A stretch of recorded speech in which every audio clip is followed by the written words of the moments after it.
International Framework.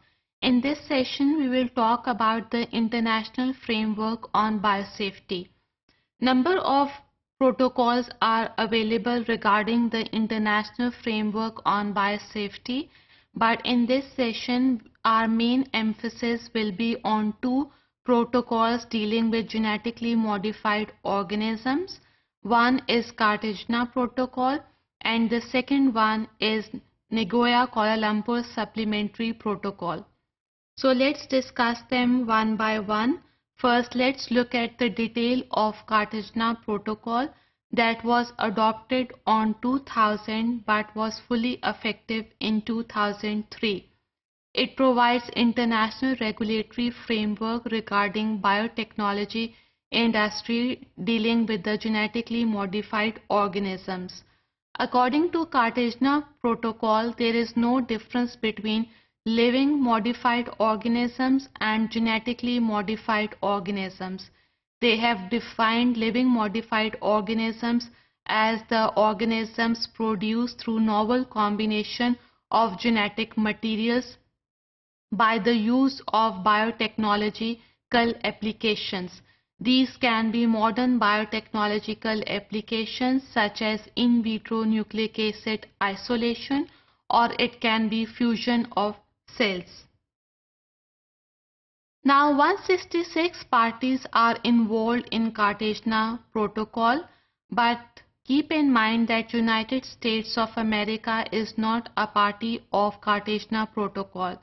But as we have studied in Pakistan National Biosafety Rule 2005, Pakistan is following number of articles of Cartagena Protocol because it promotes biosafety on the use of genetically modified organisms, even on the movement, transit and handling or the use of genetically modified organisms. Now, Biosafety Clearinghouse is an important component of Cartagena Protocol. According to this Biosafety Clearinghouse, there is proper establishment, development and implementation of procedures. So how these procedures are implemented, this is actually through the exchange of information between the parties. They not only talk about the procedures but also they talk about the capacity building, financial mechanisms, compliance methods and also bring about the awareness programs among the trainers, public and even among the biologists and researchers. The main goal of Cartagena Protocol is the advanced informed agreement dealing with the living modified organism. We can move or transfer living modified organism from one place to another.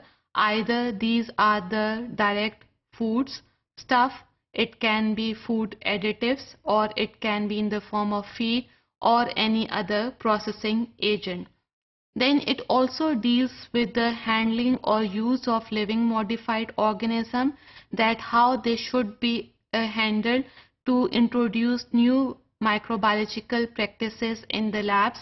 Then there must be triple packaging system for category B, that is for the infectious agents. They also deal with the transport of living modified organisms by following the transport biosecurity component. The second protocol on which I will emphasize is the Nagoya Kuala Lumpur Supplementary Protocol. It also addresses genetically modified organisms that causes damage to the biodiversity, that it deals with the diversity among microorganisms, and damage can be at the level of conservation of the nature or it can be on the use of the nature by human beings. Now we have to look at the changes according to these protocols.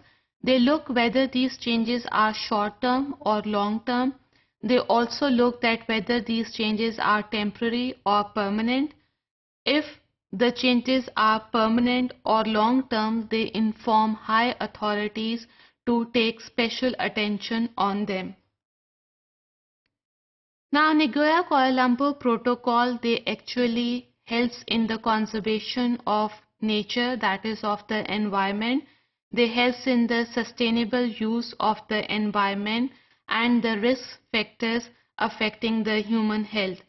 अगर nature की conservation से related कोई damage हो या improper use nature का हो रहा हो जिसकी वजह से नेचर बैलेंस में नहीं रही, then we have to resolve these problems by following the domestic laws.